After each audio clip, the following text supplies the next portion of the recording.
Bueno, muy buenas noches. Agradezco a ustedes el hecho de que estén todavía aquí, aguantando como buenos soldados hasta el último disparo de la guerra.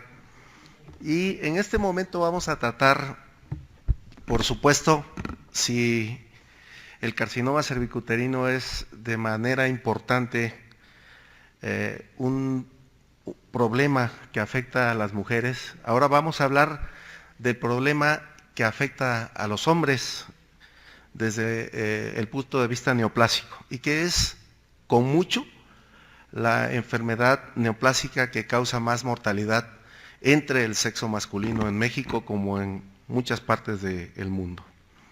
Y hablamos específicamente del cáncer prostático. ¿Cuántos de ustedes no han tenido la oportunidad ahora de tener enfrente a un paciente que llega desesperado por tener un antígeno prostático elevado?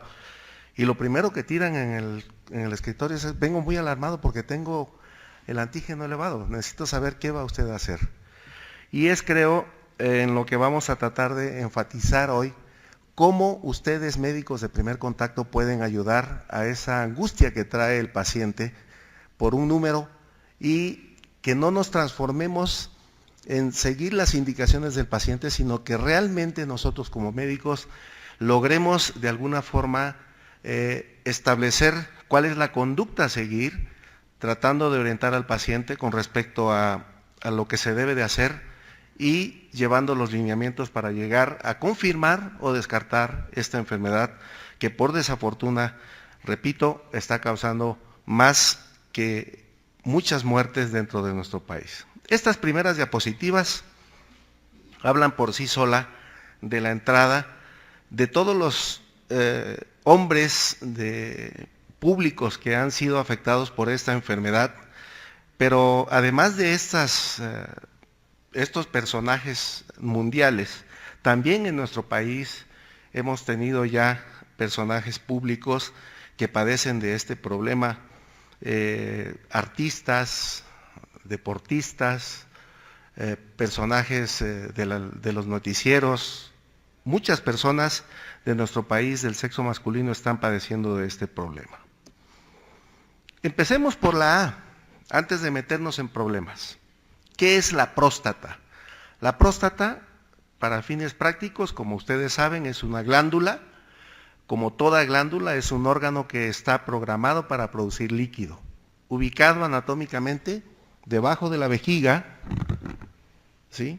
Y atravesado por el conducto a través del cual orinamos, lo cual va a ser importantísimo para la sintomatología que el paciente nos mencione. A partir de 1970, el doctor McNeil, a través de la introducción de los ultrasonidos transrectales, cambió todo lo que ustedes, muchos de ustedes, no los jóvenes, sino muchos de nosotros, aprendimos en la anatomía de Quirós, donde teníamos pensado que la próstata se dividía en un lóbulo anterior, uno medio, uno posterior y dos laterales. El doctor McNeil, con los estudios ultrasonográficos rectales, cambió esta distribución anatómica y lo distribuyó por zonas.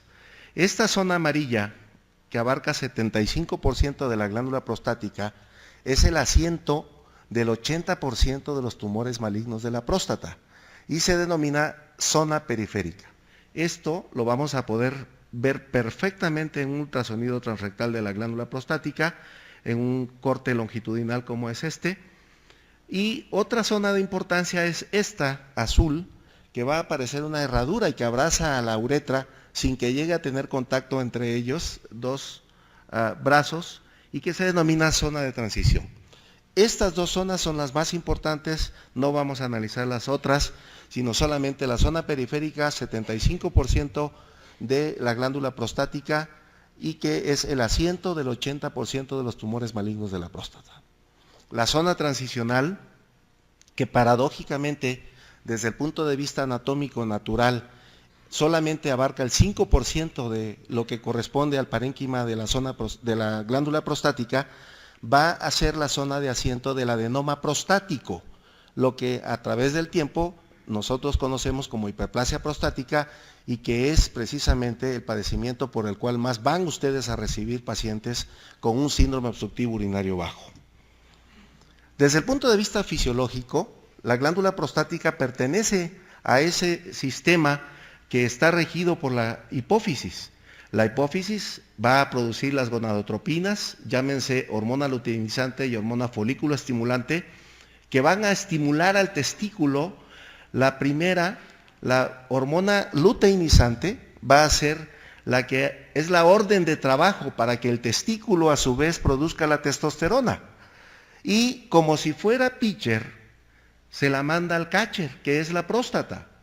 Toda la testosterona que produce el testículo va a ser recibido por la glándula prostática.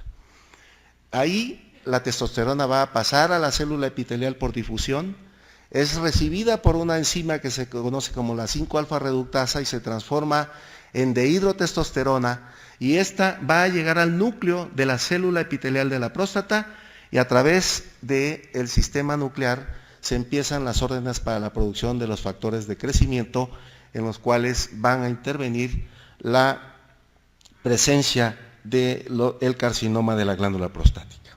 Y así llegamos entonces a hablar de epidemiología de esta enfermedad. Este cáncer en el mundo, para alarma nuestra, ocupa el segundo lugar inmediatamente debajo del cáncer de pulmón. Esto es más que alarmante, porque a través del tiempo pasó en esta última década del quinto al segundo lugar, única y exclusivamente por el cáncer de pulmón arriba de él. Y nuestro país no es la excepción. México tiene una incidencia de presentación de cáncer de próstata de 36.1 por 100,000 habitantes y ocupa con mucho el primer lugar en ambos sexos en México. Ya no se diga, por supuesto, cuando analizamos las estadísticas específicas para lo que es exclusivamente el sexo masculino. Esto a nivel mundial también ha tenido un repunte. ¿El por qué? Tiene una razón de ser. A finales de los 80, el académico Durazo, aquí perteneciente a esta honorable academia, recuerdo cuando aún haciendo mi residencia, nos llevó a regalar los primeros 100 pruebas de antígeno prostático específico para sacar un parámetro de la población mexicana y saber cuáles eran los valores normales de esto. Entonces, a partir de la aparición de esta prueba, antígeno prostático específico, vemos cómo ha repuntado prácticamente el diagnóstico de cáncer de próstata, y esto, por supuesto, ya va a tener consecuencias en la actualidad para lo que es la reversión de la mortalidad con respecto a los cánceres cuando se detectan en etapa temprana. ¿Qué ha pasado entonces en nuestro país? Que por desafortuna se ha incrementado hasta en un 39% en las últimas décadas en nuestro país. Este cáncer de próstata va a tener una incidencia directamente proporcional con la edad. A más edad, más presentación de cáncer de próstata. De manera tal que cuando nosotros tenemos ya una edad de 90 años, solamente 1 de cada 100 se va a salvar de no tener este problema. 10 de cada 100, 90% de los hombres de una edad avanzada van a tener el desarrollo aún incipiente o avanzado de carcinoma prostático. Por supuesto, esto si lo empatamos con lo que es las curvas demográficas de nuestro país y lo que nosotros esperamos como estén, que ya está siendo una realidad gracias a los avances de la medicina en nuestro país. Vemos cómo los grupos etarios pertenecientes de a 50 años o más van a tener una base mucho más amplia que la que actualmente tienen. Y esto, por supuesto, va a hacer que exista más diagnóstico de cáncer de próstata. Por lo tanto, esto va a garantizar que todavía tengamos como responsabilidad como médicos el que cuando tengamos un paciente del sexo masculino enfrente, que sea de 50 años o más, tengamos la obligación de interrogar si tiene o no sintomatología que se parezca a lo que nosotros podemos sospechar como cáncer de próstata. Tengo el honor de trabajar en el Hospital General de México, del cual soy jefe de servicio de urología, y estos son aterrizados platicando en las juntas que tenemos cada trimestre con el Instituto Nacional de Cancerología, el Instituto Mexicano del Seguro Social, el Hospital de Oncología. Esta es nuestra realidad de un hospital de concentración como el Hospital General de México. Damos un promedio de 30,000 consultas por año, ahorita estamos dando 33,000 consultas por año. De estas 30,000 consultas por año, de primera vez es el 33%. Significa entonces que son 10,000 pacientes nuevos que vemos en el área de urología en nuestro hospital. De estos 10,000 pacientes, el 47% acuden por problemas prostáticos. Habla que prácticamente van a ser entre 4 a 5,000 pacientes que acuden y son vistos por primera ocasión por problemas prostáticos. Y de ellos, aproximadamente el 10%, 12.9%, van a ser diagnosticados como cáncer de próstata. En estos últimos años les presento esta estadística de 565 biopsias, de las cuales tuvimos la oportunidad de diagnosticar 27% con cáncer de próstata. ¿Por qué? Porque nosotros estamos haciendo en el servicio las biopsias guiadas por ultrasonido y ya nos están enviando al radiólogo, paso que le obvia tiempo y además se hace más expedita la atención de primera ocasión para el paciente que tiene alteraciones en el antígeno prostático específico. ¿Cuál es la desgracia? Esto es una desgracia. Vean que por desgracia, a pesar de que nosotros hemos avanzado en el diagnóstico, no se avanza aún en las etapas clínicas que se diagnostican estos cánceres por primera vez. Solamente 1/3 de los pacientes que se diagnostican por primera ocasión van a permanecer en etapas órgano-confinadas, que son los pacientes que van a tener una expectativa a quienes se les puede ofrecer la posibilidad de vivir sin cáncer. 70% de los enfermos diagnosticados por primera ocasión no van a tener esa posibilidad. Llegan con antígenos de 600, 1500, cuando prácticamente a donde pique uno va a estar positiva esa biopsia. ¿Qué significa? Falta de educación para la población en salud. Nuestros mexicanos no están acostumbrados a prevenir, pero no tiene la culpa la población. Aquí nosotros tenemos que reflexionar. ¿Cuándo han ustedes escuchado que el gobierno federal ponga programas de prevención para el cáncer de próstata?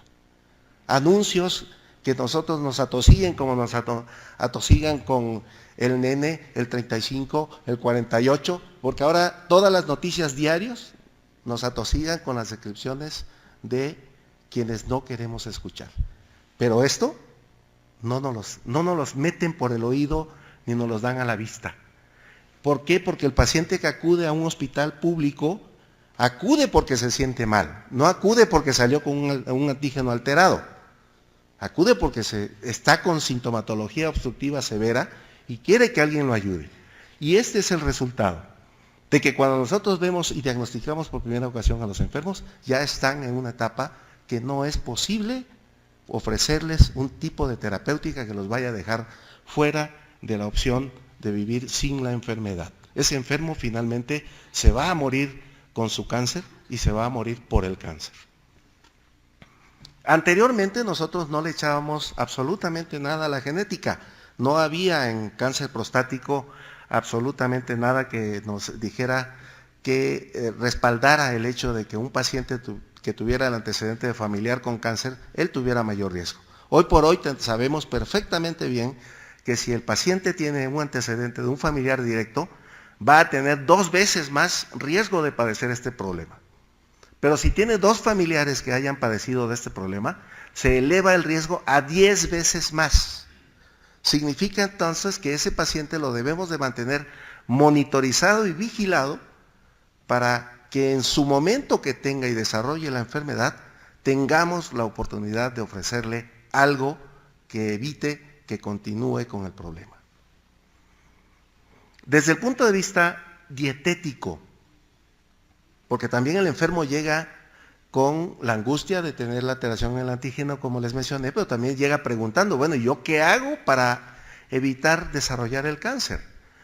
Hoy también tenemos específicamente visto el hecho de que los países que menos frecuencia de presentación de cáncer prostático tienen son los orientales. Y tiene una razón de ser, la dieta. Dieta alta en soya, con componentes estrogénicos, que van a tener un modo de prevención en el desarrollo de la enfermedad. La vitamina E, la ingesta de licopeno. ¿Y sabemos dónde podemos obtener el licopeno? Con el jitomate. Algo muy simple que el paciente puede variar lo que es su dieta para verduras de colores intensos. El ejercicio es otra de las situaciones que va a ayudar a que el paciente pueda mantener un estatus de salud prostática. El vino tinto es otra situación que podemos recomendar.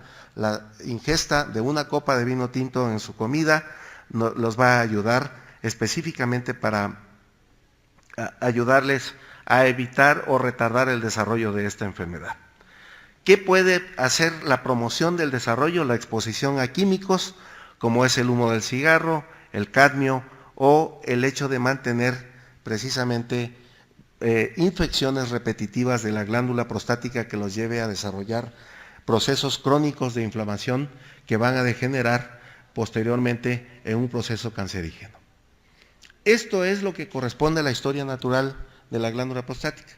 Tenemos que tener un factor externo, después viene el cambio de una mutación genética, y una vez que está la mutación genética van a haber alteraciones en el genoma que van a desencadenar en la presencia de un cáncer. Específicamente, única y exclusivamente en la primera línea de presentación de la mutación, esta se va a encargar de llevar a segundas líneas que terminan específicamente con el cáncer. Una vez que tenemos una célula neoplásica, esta se va a encargar de disociar todas las membranas basales donde está asentada, y va a empezar entonces a través de colagenasas a penetrar las membranas basales del epitelio, y entonces se va a convertir de un carcinoma in situ en un carcinoma invasor y posteriormente en un carcinoma metastásico. De manera tal que 20% de los pacientes diagnosticados con cáncer van a fallecer por la enfermedad. Esto prácticamente va a tener un comportamiento mucho más agresivo, por desafortuna, en pacientes que son de menos edad de 65 años. Desde el punto de vista histopatológico, 95-98% de los pacientes que cursan con un cáncer de la glándula prostática por el mismo tipo histológico y ser glándula van a ser de tipo epitelial. Y de ellos el adenocarcinoma es el frecuente. Las otras variantes histológicas no van a alcanzar un porcentaje que es de mayor importancia. Este es un corte histológico cuando tenemos nosotros una célula con cambios internos que nos van a asimilar que el paciente prácticamente está cursando con un tumor. ¿De qué manera vamos a hacer el diagnóstico?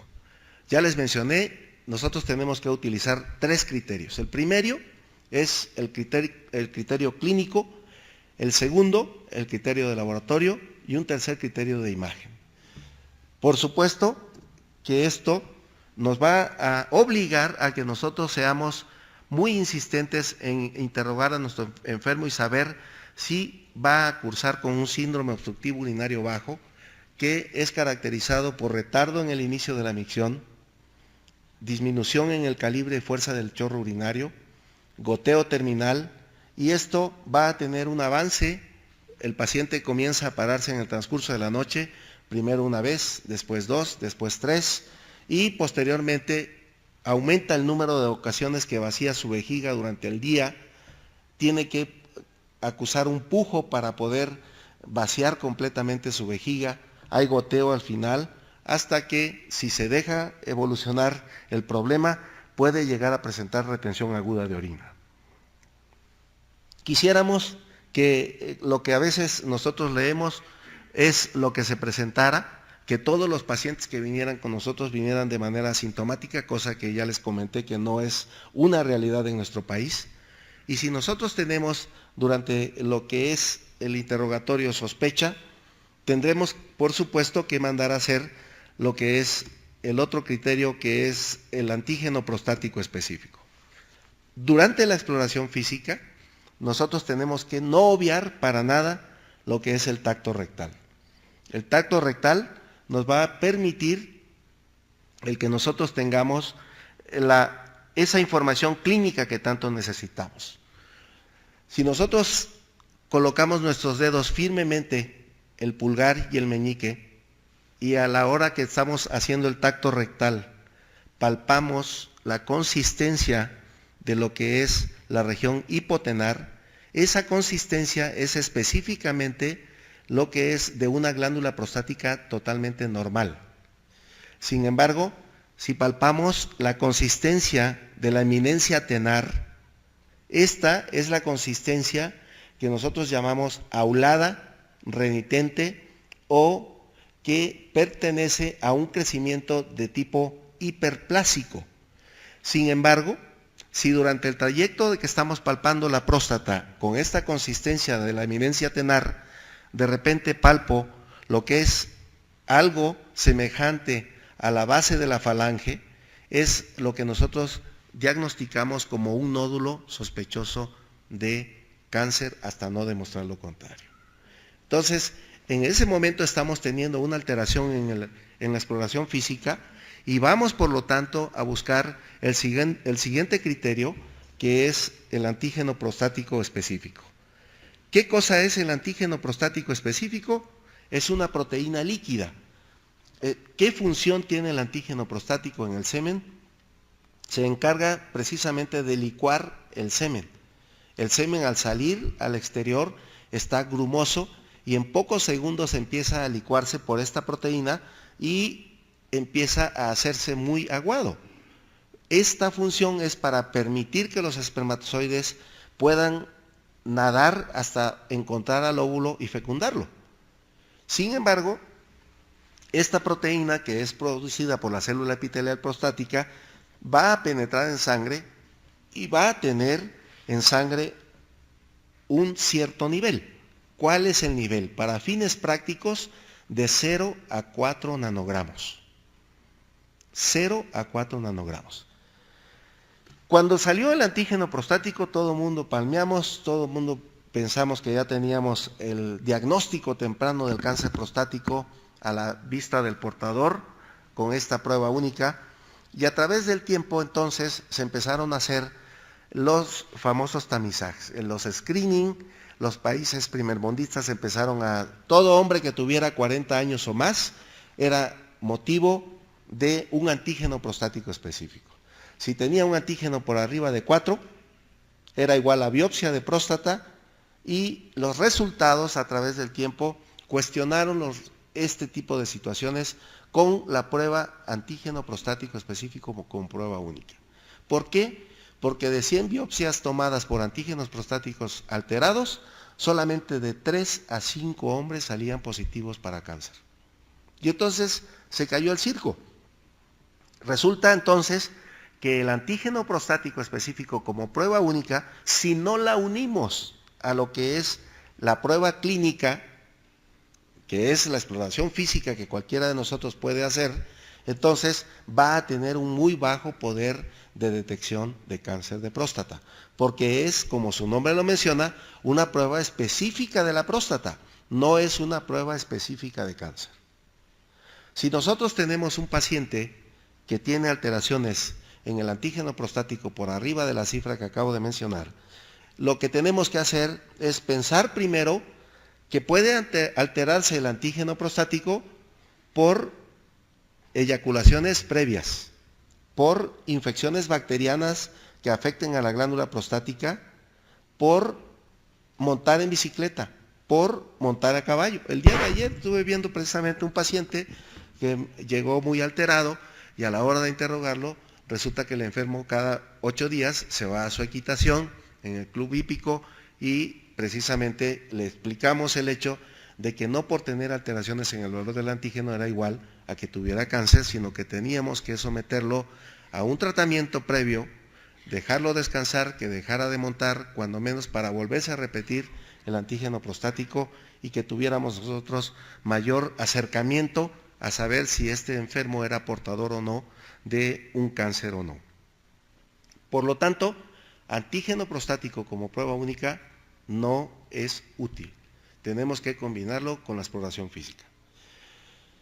Resulta que como no era útil, en medicina se van poniendo candados al antígeno prostático y lo primero que se dijo, bueno, ya no va a ser entonces el valor tope máximo general de 0 a 4.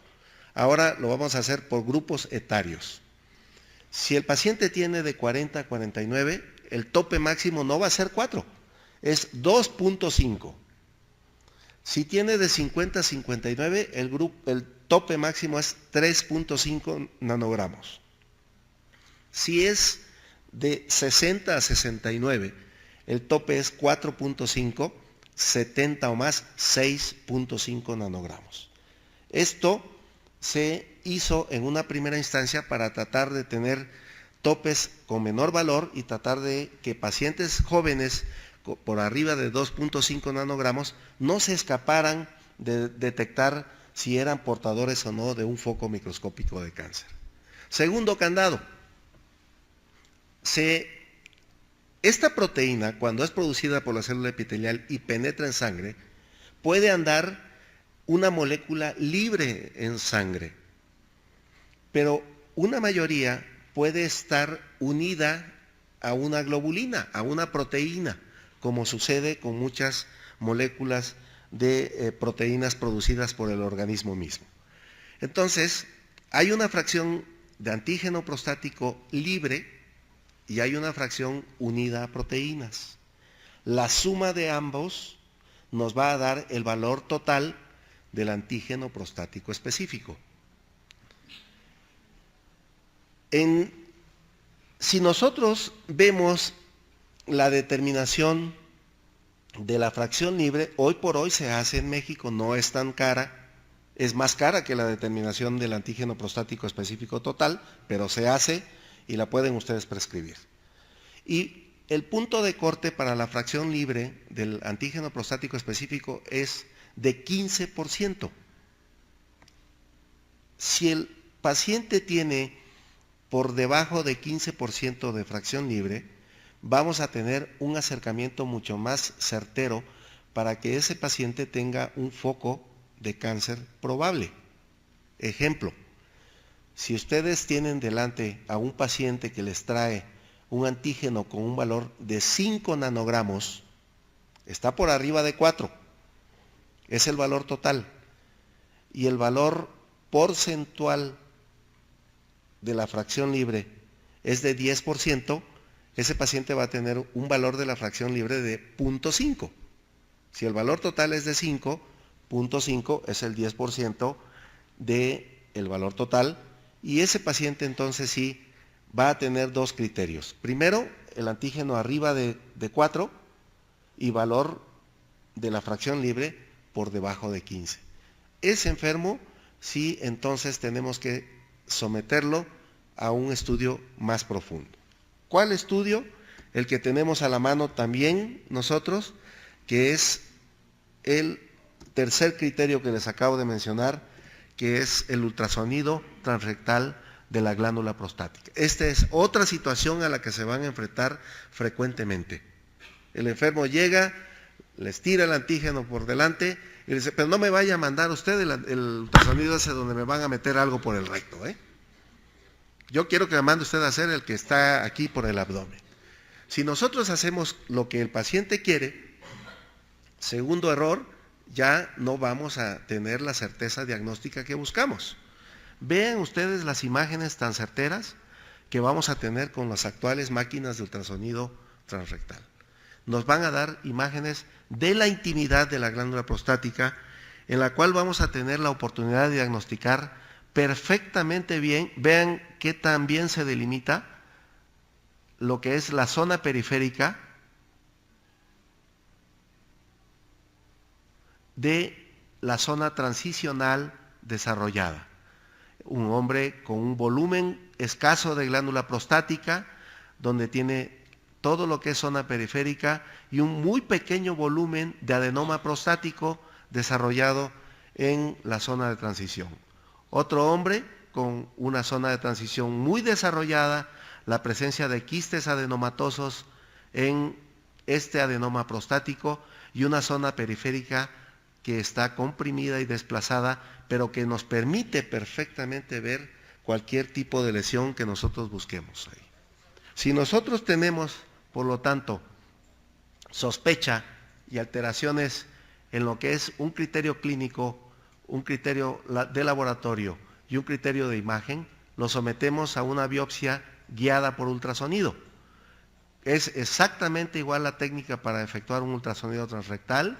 Guiándose con el ultrasonido, se introduce la aguja, se hace el disparo y se obtiene perfectamente bien 12 muestras, es lo que actualmente estamos tomando, 6 de cada lado, para que esto se envíe al patólogo de manera personalizada y separada a cada muestra, enviándole también la distribución topográfica de donde fueron tomadas esas muestras.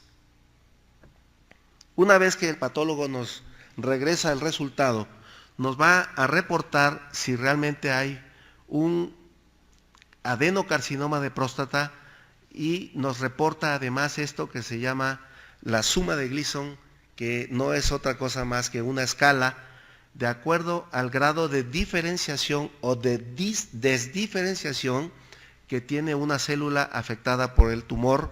Si todavía conserva todo su armamentario, estroma, epitelio, sí está el paciente con datos de tumor, pero no se ha perdido la estructura de la glándula. Esta escala, por lo tanto, va del 1 al 5.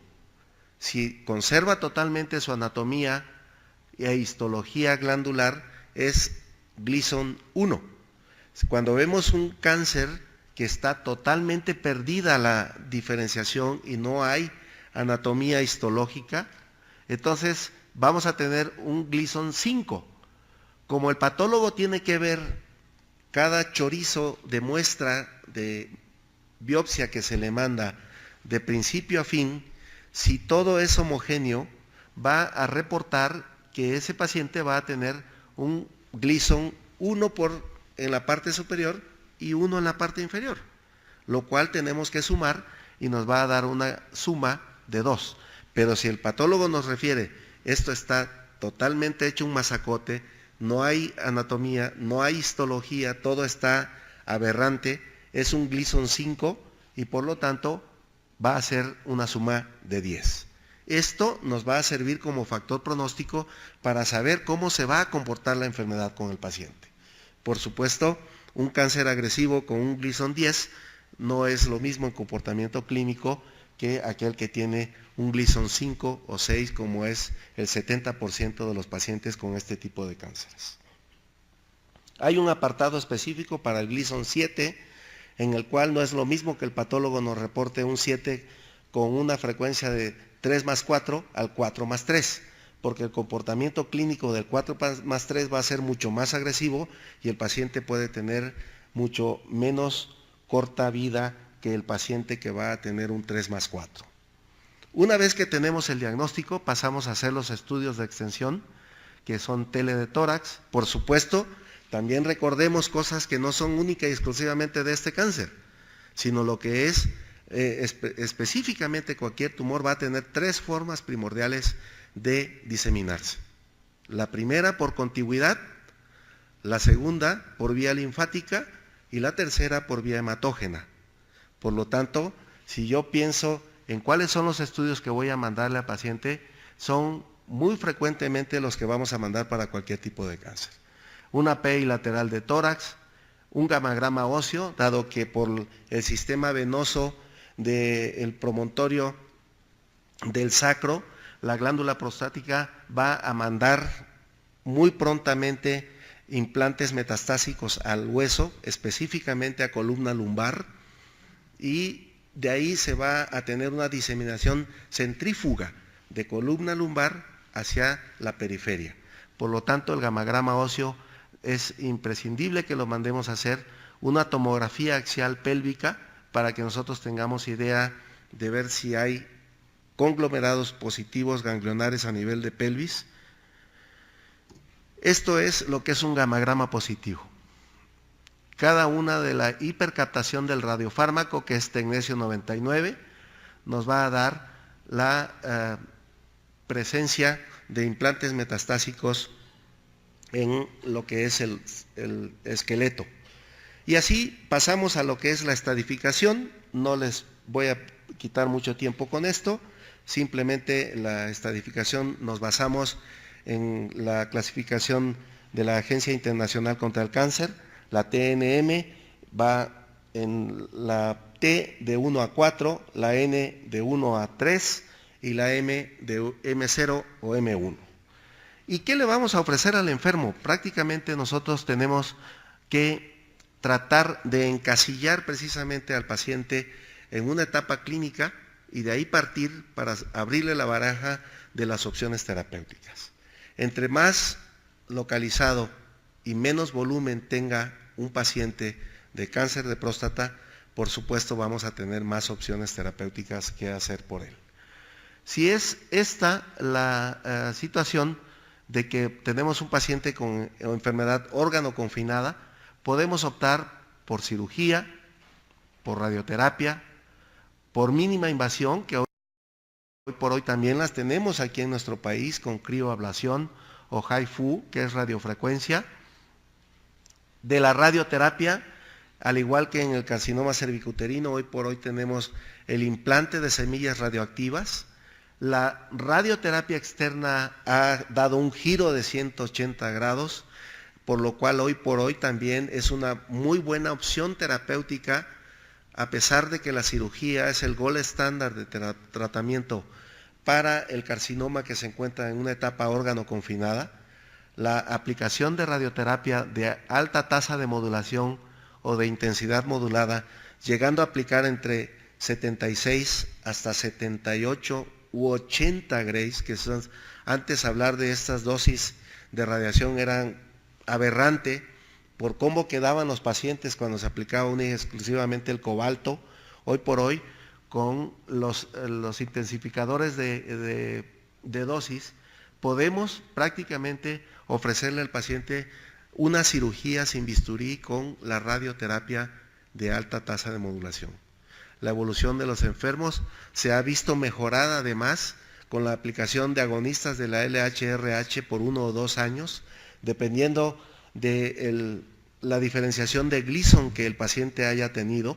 Nosotros podemos programar la aplicación de agonistas de LHRH o un bloqueo androgénico completo más radioterapia, y el paciente, por fortuna, evoluciona perfectamente bien o muy similar a como lo es el gold estándar, que es lo que nosotros ofrecemos también como primera opción cuando se trata de pacientes de muy bajo riesgo, de bajo riesgo o aún de mediano riesgo. Los pacientes de alto riesgo los sometemos de primera instancia a radioterapia y la mínima invasión la dejamos única y exclusivamente para aquellos pacientes que tienen alguna contraindicación cardiovascular que impida ofrecerle tratamiento de alta complicación. La técnica de la prostatectomía radical consiste en exéresis de lo que es la glándula prostática, ambas vesículas seminales y parte ampular de los conductos deferentes. Por lo tanto, hay que explicar a los enfermos que una primera consecuencia es que no va a eyacular después de haber sido sometido a esta cirugía. Hay muchas ocasiones que el cirujano obvia explicarle al paciente cuáles son las consecuencias que el paciente va a sentir. Y el paciente, más si se trata de pacientes que aún tienen actividad sexual, van a reclamarle al cirujano el por qué no se le explicó el hecho de que no tienen eyaculación después de haber sido sometido a este tipo de procedimientos. Muchas ocasiones cuando al paciente se le da la noticia, pasa sus fases de negación, aceptación y lo que uno le ofrezca, pero si todo va bien, el paciente después empieza a exigir que se le devuelva su actividad sexual.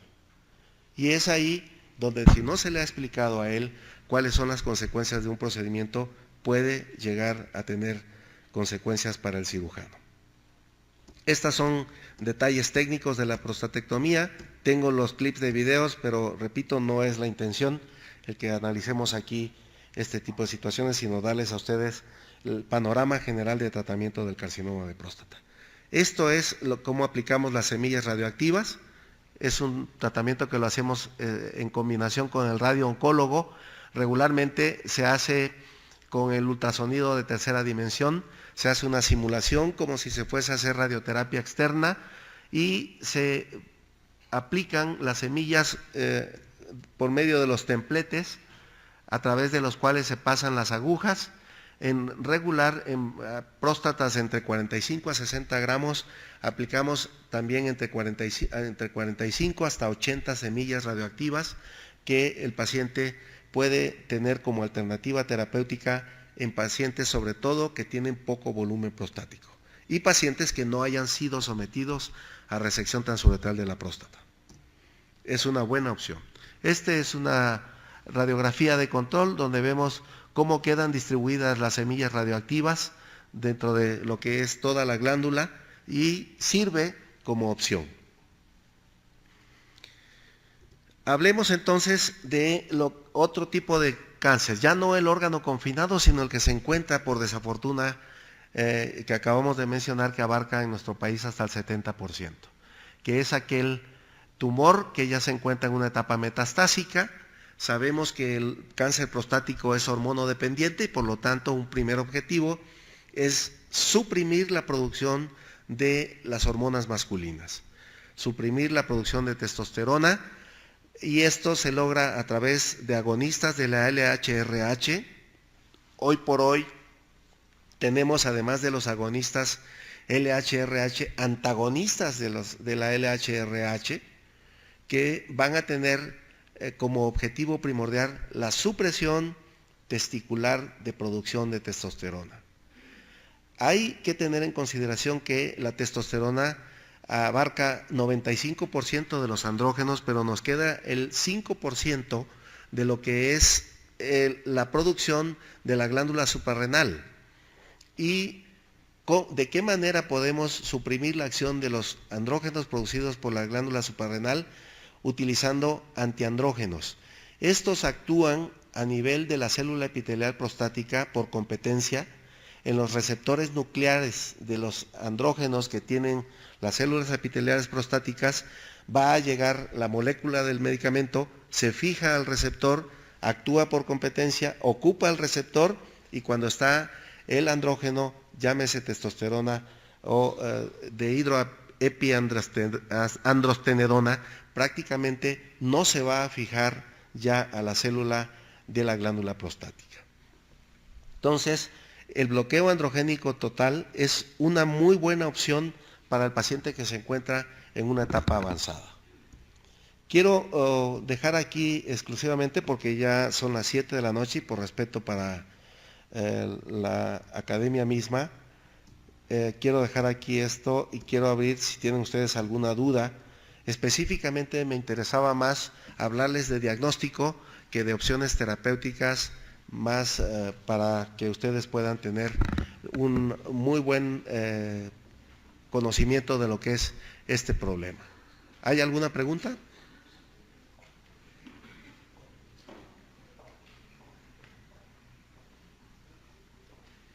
Bien, si no es así, les agradezco a ustedes su estancia. Muchas gracias. De la próstata y se denomina zona periférica. Esto lo vamos a poder ver perfectamente en un ultrasonido transrectal de la glándula prostática, en un corte longitudinal como es este. Y otra zona de importancia es esta azul, que va a aparecer una herradura y que abraza a la uretra sin que llegue a tener contacto entre ellos, dos brazos, y que se denomina zona de transición. Estas dos zonas son las más importantes, no vamos a analizar las otras, sino solamente la zona periférica, 75% de la glándula prostática, y que es el asiento del 80% de los tumores malignos de la próstata. La zona transicional, que paradójicamente, desde el punto de vista anatómico natural, solamente abarca el 5% de lo que corresponde al parénquima de la zona de la glándula prostática, va a ser la zona de asiento del adenoma prostático, lo que a través del tiempo nosotros conocemos como hiperplasia prostática y que es precisamente el padecimiento por el cual más van ustedes a recibir pacientes con un síndrome obstructivo urinario bajo. Desde el punto de vista fisiológico, La glándula prostática pertenece a ese sistema. Antes de meternos en problemas, ¿qué es la próstata? La próstata, para fines prácticos, como ustedes saben, es una glándula. Como toda glándula, es un órgano que está programado para producir líquido, ubicado anatómicamente debajo de la vejiga, ¿sí? Y atravesado por el conducto a través del cual orinamos, lo cual va a ser importantísimo para la sintomatología que el paciente nos mencione. A partir de 1970, el doctor McNeil, a través de la introducción de los ultrasonidos transrectales, cambió todo lo que ustedes, muchos de ustedes, no los jóvenes, sino muchos de nosotros, aprendimos en la anatomía de Quirós, donde teníamos pensado que la próstata se dividía en un lóbulo anterior, uno medio, uno posterior y dos laterales. El doctor McNeil, con los estudios ultrasonográficos rectales, cambió esta distribución anatómica y lo distribuyó por zonas. Esta zona amarilla, que abarca 75% de la glándula prostática, es el asiento del 80% de los tumores malignos. Bueno, muy buenas noches. Agradezco a ustedes el hecho de que estén todavía aquí, aguantando como buenos soldados hasta el último disparo de la guerra.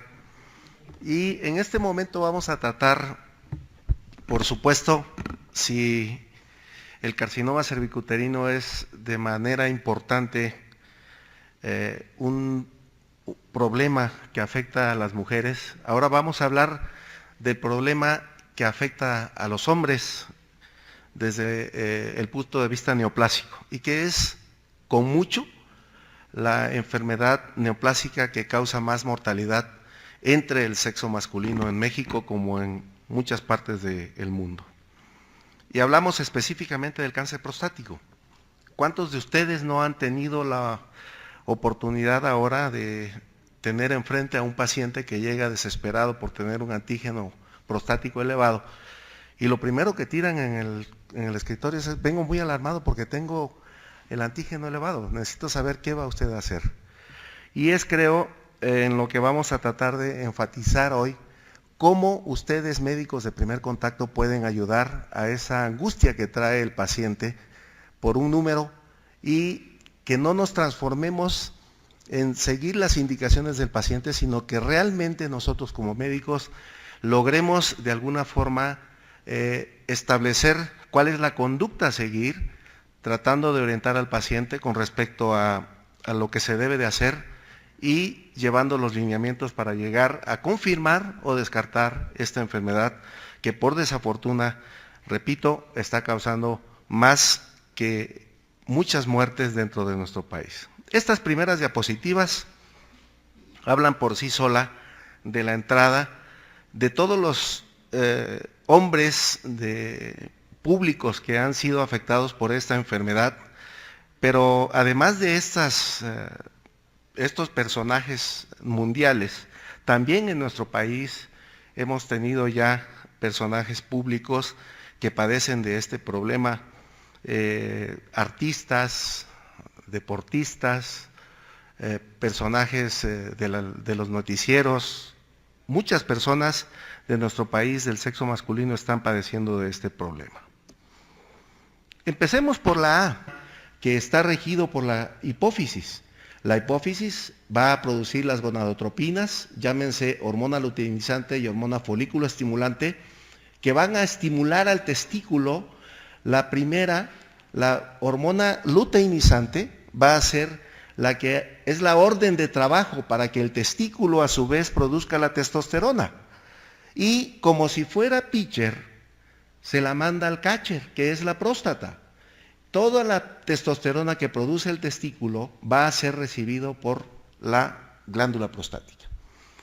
Ahí la testosterona va a pasar a la célula epitelial por difusión, es recibida por una enzima que se conoce como la 5-alfa reductasa y se transforma en dehidrotestosterona, y esta va a llegar al núcleo de la célula epitelial de la próstata, y a través del sistema nuclear se empiezan las órdenes para la producción de los factores de crecimiento, en los cuales van a intervenir la presencia del carcinoma de la glándula prostática. Y así llegamos entonces a hablar de epidemiología de esta enfermedad. Este cáncer en el mundo, para